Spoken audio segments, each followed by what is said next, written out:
Oslo, Norway, February 14, 1972. The cold didn't arrive gently that morning, it struck like a blade. -9 degrees Celsius. The kind of cold that didn't just sit on your skin but forced its way through layers of clothing, past muscle, into bone. Breath turned instantly into white vapor hanging in the air like ghosts that refused to disappear. The sky above Oslo was a dull, endless gray, as if the sun itself had decided not to interfere with what was about to happen. By noon, 48,000 people had filled Bislett Stadium. They didn't sit comfortably. There was no comfort. Snow still covered the seats, hardened into uneven patches of ice. People had brought plastic bags, newspapers, anything they could find to separate themselves from the freezing surface beneath them. Still, the cold seeped through. But they stayed, because they hadn't come for comfort. They had come for one man, Erik Halverson. 6'4", 265 pounds, 31 competitions, 31 first-place finishes, undefeated. In Norway, his name wasn't just none, it carried weight, real weight, the kind that silenced rooms when spoken, the kind that made grown men step back without realizing they had done so. He wasn't just strong, he was considered the strongest man in all of Norway, and today he was expected to prove it again. And standing across from him would be someone who, by every visible measure, did not belong in the same ring. A Chinese man, 143 pounds, wire-rimmed glasses, simple gray training clothes. If you had passed him on the street that morning, you wouldn't have looked twice. There was nothing about him that demanded attention, no exaggerated posture, no display of power, no attempt to dominate space. And yet, that was exactly why the crowd laughed, because to them this wasn't a fight, it was a mismatch, a spectacle. Curiosity. The journalists sitting ringside had already written their conclusions before the first bell could even ring. Some had scribbled phrases like public exhibition or inevitable outcome. Others debated only one detail. How long would it last? 10 seconds? Maybe 20? No one asked who would win. That part had already been decided in their minds, in their notebooks, in the shared certainty of 48,000 people breathing cold air into the same frozen stadium. But something was coming that none of them had prepared for. Something no notebook could predict. Something that would take all that certainty and quietly dismantle it. Erik Halverson had never known defeat. Not once. Not in competition. Not in training. Not even in doubt. He was born in 1943 in a small fishing village along Norway's southern coast, a place where the air smelled of salt, wet wood, and survival. Life there didn't ask whether you were ready. It shaped you before you understood what shaping meant.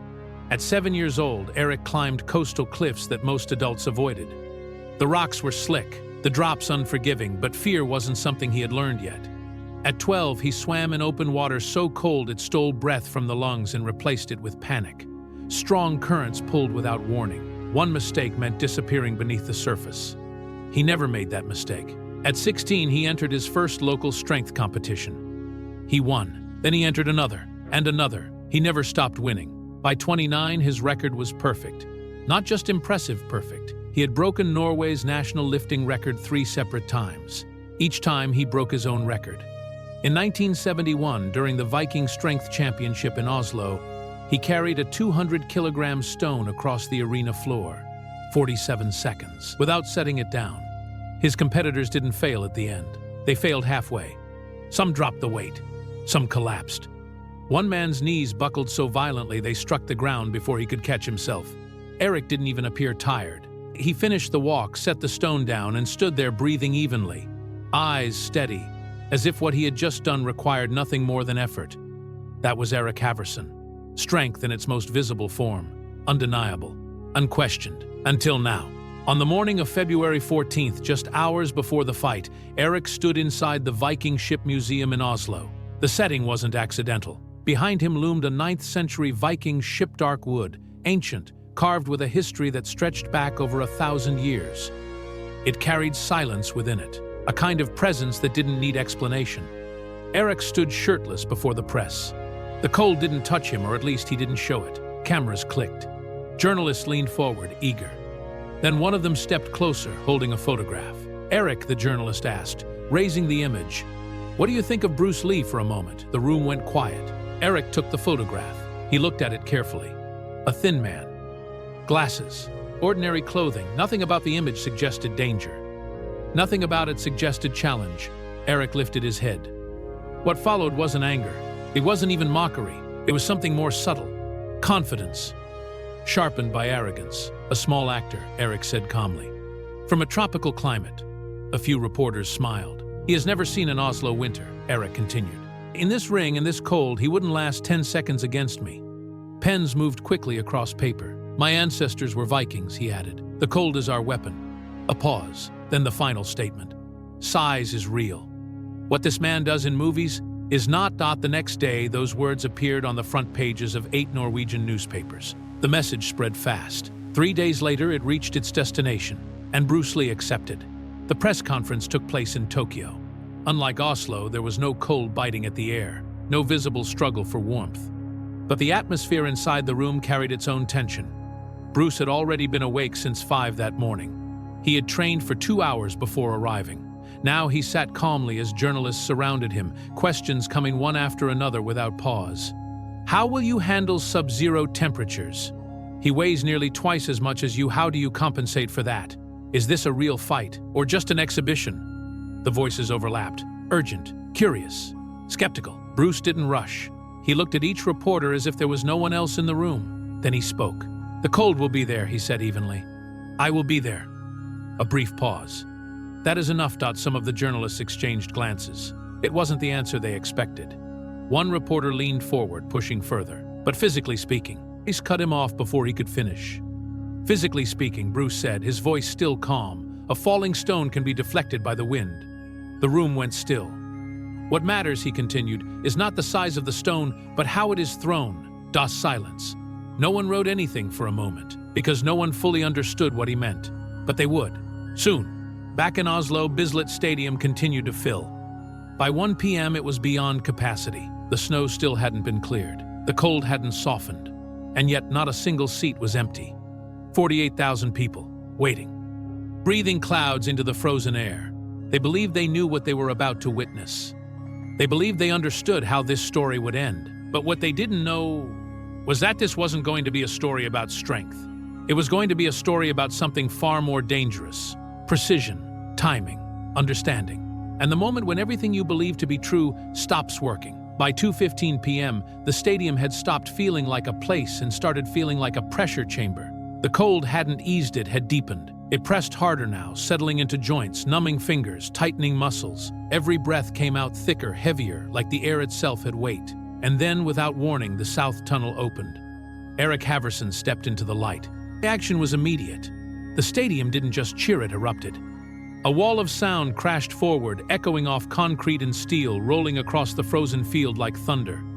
People stood, some shouting his name, others simply raising their arms as if witnessing something inevitable. Eric walked slowly, deliberately, shirtless. The cold air struck his chest, his shoulders, his arms, but he didn't flinch. Not even a twitch. His skin had turned slightly red from the temperature, but his expression remained unchanged, focused. Certain, this was his environment. This was his stage. When he reached the ring, he didn't climb in right away. Instead, he turned to the side where officials were already preparing something. A stone, 200 kilograms, rough, uneven, heavy in a way that couldn't be hidden. A Viking stone. The crowd recognized it instantly. A murmur spread, then anticipation. Eric stepped forward, bent slightly, and without hesitation lifted it in one single motion. Not slowly, not with visible strain. One clean movement. He pulled it up, adjusted it onto his shoulder, and stood fully upright. The stadium exploded again. Some people screamed. Others simply stared, unable to process the effort it should have required. Then Eric began to walk. One step, then another. Around the ring. 45 seconds. 5 seconds of controlled, deliberate movement under a weight that would have crushed most men where they stood. Glasses trembled in people's hands. Hot drinks spilled unnoticed. Every doubt that had existed, even the smallest, quietest doubt, was erased in that moment. This was not a show. This was reality. Pure, undeniable power. Eric completed the lap and lowered the stone, still breathing evenly. Still composed. He turned, grabbed the corner post, and waited. The message was clear. Whoever stepped into that ring next would be stepping into his world. And then silence. It didn't happen instantly. It crept in, like something unseen moving through the crowd. The south tunnel opened again. No music, no announcement, no raised arms, just a figure walking forward. Bruce Lee. The reaction this time was not an explosion. It was hesitation. 48,000 people didn't cheer. They paused. Bruce wore a simple gray long-sleeve shirt. His movements were steady, measured, not slow but not rushed. Each step placed with quiet intention. He didn't look at the crowd, didn't acknowledge the noise, didn't try to command attention. And somehow that drew more attention than anything else. People leaned forward, brows furrowed. A strange question passed silently between them. Is this really him? When Bruce reached the ring, he placed one hand on the rope and stepped inside. Yeah, just presence. And in that moment, the stadium became something else entirely. The silence that followed wasn't respectful. It wasn't admiration. It was confusion. A quiet discomfort. The kind that appears when reality doesn't match expectation. Eric stood across from him, watching. And for the first time that day, something subtle shifted in his expression. Relief. It was small, almost invisible, but it was there. Because whatever he had imagined facing this wasn't it. This wasn't a threat. This wasn't a rival. This was smaller, easier. And that relief would become his first mistake. Bruce walked toward the center of the ring.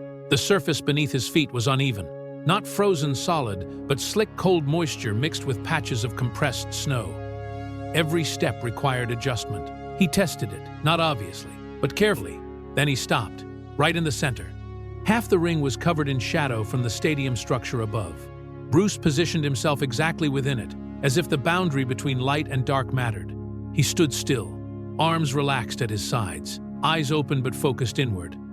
Not scanning, not reacting, measuring.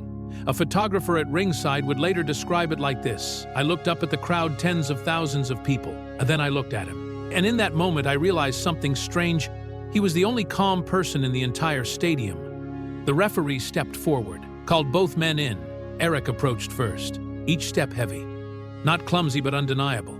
You could almost feel the impact through the ground. Bruce approached second, lighter, but precise. They stood face to face. The contrast was almost unreal. Mass versus economy, force versus control. The referee explained the rules. Neither man looked away. Eric's eyes locked onto Bruce's, unblinking. That was his ritual. Pressure before movement, dominance before action. The referee stepped back, raised his hand. The bell rang. Eric moved immediately. No hesitation. No testing. His first step carried full weight. By the second, his right fist was already in motion. A wide, horizontal strike, powerful. The kind of blow that didn't need precision, only contact. If it landed clean, there would be no second exchange. No recovery, just impact. But it didn't land. Bruce had already moved. Not far, not dramatically. 8 centimeters. That was all. 8 centimeters to the left. The first passed by his face so closely that the air itself brushed his skin. The crowd gasped, not loudly, but sharply. Eric didn't pause. His left arm followed immediately, not a punch this time, but a forward shove designed to send Bruce backward. End the space. End the movement. End the fight. But again, nothing. Bruce wasn't there. He hadn't just moved away. He had moved forward, at an angle, closing distance while avoiding force. The push met empty air. And something strange happened. For the first time in his life, Eric Halverson missed. It was a small moment, barely noticeable, but it changed everything. Because Eric's entire system, his strength, his timing, his dominance, was built on connection. When he reached, he found something. When he struck, he hit something. When he grabbed, he held something. Now he held nothing. The second strike missed. Then the third attempt. Still nothing. Bruce wasn't retreating. He wasn't panicking. He wasn't even attacking. He was simply there. Always in the right place. Always just outside the line of impact. A spectator later described it in one sentence. It looked like Eric was fighting the wind, and the wind kept stepping aside. Eric adjusted. He had to. 2 slow steps forward, then explosion. This time he changed tactics. Left shoulder driving in, right arm following. A grappler's entry. Close the gap. Take control. End it with weight. He had used this before. Against bigger men, stronger men, and it had always worked. Bruce saw it coming. Not the movement, the intention. He rotated slightly, barely visible, just enough to shift his center of gravity. Eric's shoulder passed through empty space again. But this time something else happened. Bruce's hand moved. It touched Eric's wrist, lightly, almost gently. Not a block, not a strike, just contact. 5 centimeters, that was all it took. 5 centimeters redirected the entire force of 265 pounds. Eric stepped forward, 1 step too many. Balance recovered, but rhythm broken. And for Eric, rhythm was everything. Bruce didn't wait. He didn't rush either. He stepped in, short distance. Compact movement. His elbow rose slightly and landed on Eric's right shoulder. Not hard, not dramatic, but precise, exactly on the deltoid, just above the scapula. Eric froze. Not from pain, from interruption. It was like a signal, a message from the body, something isn't right. The crowd didn't fully understand what they had seen, but they felt it, a shift. Subtle, unsettling, because now the big man was moving, but the small man was controlling where those movements ended. Eric breathed deeply. A thick cloud of vapor burst from his mouth, but his breathing had changed. It wasn't steady anymore, not like before. And the cold was beginning to matter. Large muscles generate heat through effort, but they also lose it faster. Every missed strike burned energy. Every movement released warmth into the freezing air. And now Eric was doing both. Burning energy, losing heat. At the same time, Bruce was not. His breathing remained slow, controlled, almost invisible, each inhale measured, each exhale minimal. He wasn't releasing heat, he was conserving it. That was an instinct. It was training. Eric tried again, this time a feint, left arm forward. Testing, drawing reaction, then follow with the real strike. It had worked before. Always. Bruce didn't react, not even slightly, which meant one thing. He had seen it, and chosen to ignore it. That realization landed harder than any strike. Because now Eric understood he wasn't just facing speed. He was facing awareness. The kind built over years. The kind that reads intention before movement. Eric needed a moment. Just one. But Bruce didn't give it. One step forward, diagonal. And suddenly Eric's right side was open. His strongest side, but also his most vulnerable when overcommitted. Bruce's hand landed again. Same spot. Slightly deeper. Eric shifted involuntarily to keep balance. And in the front rows people stood up.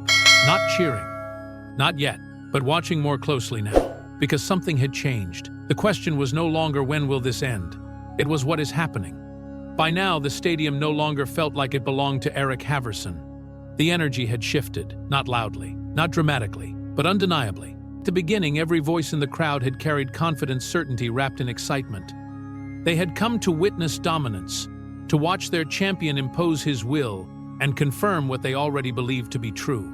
Now that certainty was gone, replaced by something quieter, a something uncertain, a question that moved silently through 48,000 people. What is this small man doing? Eric felt it too. Not the question itself, but the effect of it. For the first time in years, he was thinking during a fight, not reacting, not imposing, thinking. And thinking for a man built on instinct and momentum came at a cost. He steadied his breathing, or at least tried to. But the cold had begun to settle deeper into his body now. His shoulders, once loose and explosive, felt tighter. His arms carried a weight that hadn't been there minutes before. Every inhale was sharper, every exhale shorter. And then he made a decision. End it. Not with combinations, not with adjustments. With one movement, one absolute commitment. Eric drew in a long breath. Deep. The kind of breath a man takes when he has decided there is no turning back. That breath carried everything: his strength, his confidence, his identity. Because Eric Halverson didn't win by accumulation. He won by conclusion. And this would be the conclusion. He shifted his weight forward, foot pressing into the cold surface, left shoulder slightly angled, right arm ready to follow. The target was clear, Bruce's chest. The goal was simple: drive through, take him down, fall on top, end it completely. Bruce saw it, not just the movement, the intention behind it, the breath, the shift in weight, the tightening of muscle, the moment when a man commits fully to a single action. All of it happened in less than a second. But for Bruce, it was enough. He didn't step back, didn't brace, didn't prepare to absorb. He waited, still. Matador. The comparison wasn't accidental. Bruce had studied it: the mechanics, the philosophy, the precision. A matador never fights the bull's strength directly. He allows it, invites it, then steps aside at the exact moment when that strength becomes a weakness. And in that frozen Norwegian ring, Eric Halverson was the bull. He launched forward, all 265 pounds of him. Every ounce of force, every reserve of energy, every fragment of belief behind it. His hands reached, closing the distance. Target locked. This was the moment the crowd had been waiting for. The moment everything would be decided. And then Bruce moved. One step. To the left, not fast, not exaggerated, just precise, perfectly timed. Eric's hands closed on nothing. There are moments in life where the body understands something before the mind does. This was one of them. Because once the target was gone, momentum remained. And momentum doesn't stop just because intention fails. Eric's body continued forward. Heavy, committed, irreversible. His left foot hit the surface and slipped. Just slightly, But enough. His right foot tried to recover, tried to anchor, but the angle was wrong. The weight was too much. The timing gone. His body tilted forward. Balance broke. And then he fell. First one knee, then both hands, then the second knee. Snow pressed into his palms. Immediate, unforgiving. His breath shattered into short, uneven bursts, white vapor escaping in rapid, uncontrolled clouds. And for one full second, the entire stadium stopped. No cheering, no reaction at all, just silence. 48,000 people witnessing something they had never seen before. Erik Halverson on his knees. It wasn't just a physical fall, it was something deeper. Because in that position, hands on the ground, breath unstable, body exposed, everything he had built his identity on began to crack. 31 competitions, 31 victories, a lifetime without defeat. And now this, not from a punch, not from force, but from absence, from precision, from something he had not understood. The crowd reacted, but not in celebration. Yet, it was confusion, noise without direction, voices overlapping, unsure what they had just witnessed. Some stood, others leaned forward. A few grabbed the arms of those beside them, as if confirming this was real. Somewhere in the stands, a cup of hot tea spilled onto the snow, unnoticed. Because no one was watching anything else, Bruce stood exactly where he had stepped, balanced, still, unchanged, his arms relaxed at his sides, his breathing steady. No triumph, no emotion, just observation. Like a man waiting for something to finish unfolding. Erik pressed his hands into the snow. The cold bit deeper now, not just surface level. It traveled inward, through skin, into muscle. And those muscles were no longer responding the same way. Fatigue had arrived, not gradually, all at once. The lactic acid, the cold, the energy spent, it had all caught up to him in a single moment. He tried to stand. His body resisted, but slowly he rose. Not the same way he had stood before, not effortlessly, but deliberately, with effort. And the moment he was upright, Bruce moved, 3 steps forward. Direct. He stopped in front of Erik, and then he extended his hand.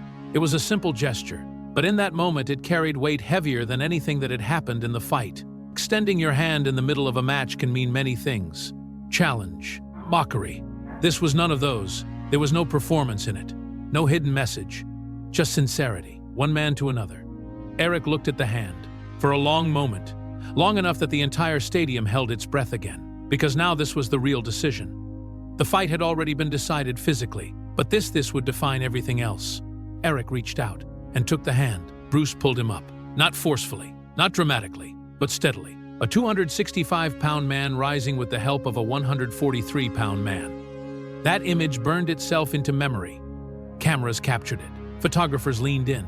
And years later, it would become one of the most reproduced images in Norwegian sports history. A moment titled simply, Strength and Understanding. Erik stepped back, found his footing, looked at Bruce, really looked at him, not as an opponent, not as a mismatch, but as something else, something he hadn't recognized before. When he spoke, his voice carried clearly across the stadium, and he chose English, because what he was about to say wasn't just for Norway. You have the spirit of Valhalla. The words landed with weight. In Viking tradition, Valhalla was the hall of warriors. But Erik didn't mean death. He meant something deeper. The willingness to stand, to face something greater, to move forward even knowing you could lose. That was strength, not size, not force, something else. Erik reached into his bag, pulled out a small object, stone. Carved with Nordic runes, a Viking seal. It had been passed down through generations from his grandfather. Before him, a symbol. Not of victory, but of respect. Erik placed it in Bruce's hand. Bruce looked down at it, ran his finger across the carvings, then looked back up. No smile, no words, just understanding. In that moment, there was no Norway, no China. Just 2 men who had met and understood something without needing to explain it. And then the stadium rose. All 48,000 people, to their feet. This time the sound was different. Not confusion, not expectation, but recognition of something they hadn't come to see but had witnessed anyway. The applause didn't just fill the stadium. It shook it, because what they had seen that day was not strength defeating weakness. It was understanding redefining strength. And long after the cold had faded, long after the snow had melted, that was the part no one forgot.